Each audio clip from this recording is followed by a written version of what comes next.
Madam President, 1 year into Israel's war on Gaza, the humanitarian situation has reached the depths of illegality, immorality, and indecency. Amidst a mountain of rubble, 2 million people are battling to survive. Gaza is both the most dangerous place for aid workers and the most dangerous place to be a child. The enclave now teems with the wounded, the diseased, and the starved, as well as the displaced. If ever there was a crisis that the Council needed to address with urgency, it is the war in Gaza. Madam President, when the world learned of the brutal Hamas attack on Israel on 7th October, condemnations were swift, and rightly so. Guyana maintains that there is no justification for the horrors that the people of Israel were forced to endure on that day, and we reiterate our strong condemnation of the 7th October attack on Israel. We condemn the infiltration of Israel's sovereign territory, the killing and injuring of innocent civilians, and the taking of hostages. Guyana further reiterates its call for the release of all hostages and for accountability for all the crimes perpetrated on October 7th.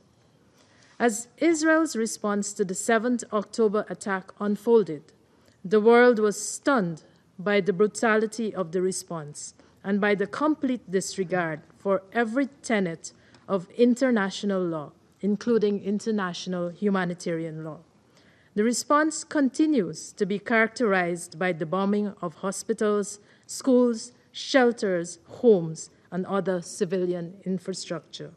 It is characterized by incessant evacuation orders to civilians while bombing them as they move, bombing them while they are in shelters, and bombing them even if they choose not to move. Humanitarian workers and United Nations personnel operate at great personal risk since they do not have the life-saving cover of functioning deconfliction and coordination mechanisms. Guyana reiterates its condemnation of the illegalities that continue to be perpetrated in Palestine. We condemn the ongoing violations of international law, the United Nations Charter, the resolutions of the Security Council, and the orders of the International Court of Justice. We call on Israel and all other parties in the war to abide by the rule of law and to prioritize the protection of civilians. Madam President, as we contemplate the long-term prospects for the people of Gaza on account of this war, there are some extremely troubling realities that we must confront. For example, the war will set children and young people's education back by up to 5 years and has created a generation of permanently traumatized Palestinian youth. The implications of this setback for development cannot be overemphasized. Neither should we underestimate the challenges that will be encountered as a result of the trauma that this war has created. Time is not enough to speak of the Herculean task that reconstruction would involve and the intense amount of resources that would be required. Madam President, the question of justice must also concern us. In Guyana's view, justice entails both accountability and redress. To be comprehensive, justice must reach beyond October 7, 2023 to May 1948. It must address the millions of Palestinians and their generations of children who have been gradually pushed off their lands, with many born as refugees and many who also died as refugees. Justice demands that these wrongs not only be acknowledged, but fully theirs. There should be no compromises on this point. The question of the UN's legitimacy must also concern us. This war has revealed staggering levels of impunity by Israel, whose actions have cut at the very core of what the organization stands for. This Council and the General Assembly have been subjected to all sorts of vitriolic indignities over this past year, and we now watch as the Israeli Knesset prepares to brand UNRWA a terrorist organization. The backbone of the humanitarian operations in Gaza continues to operate with a sword of Damocles dangling over its head.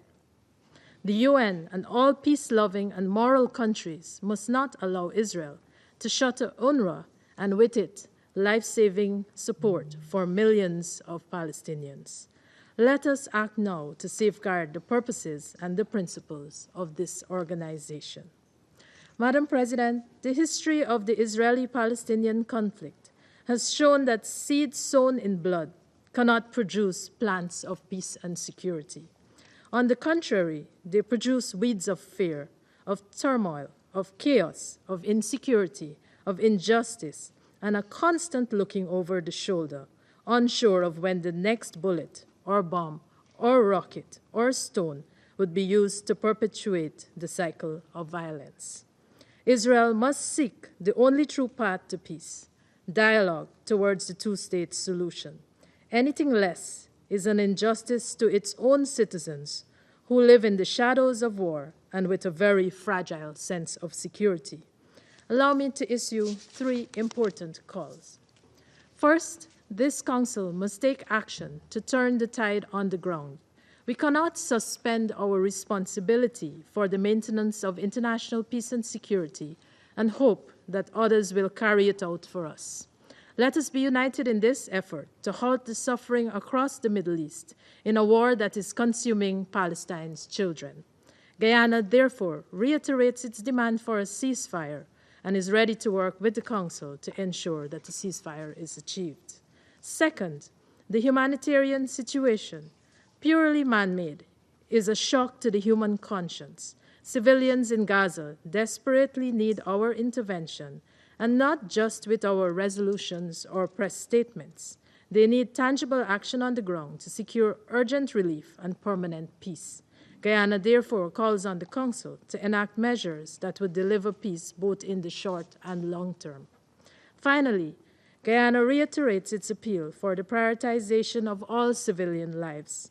This includes Palestinian civilians detained in Israeli prisons without charge, persons taken hostage from Israel on 7th October, the hundreds of thousands of Palestinians displaced across the Gaza Strip, innocent civilians in Lebanon, and the Israeli citizens themselves. The actions of the parties to this war, including Israel, clearly demonstrate that no priority is being given to the lives of civilians.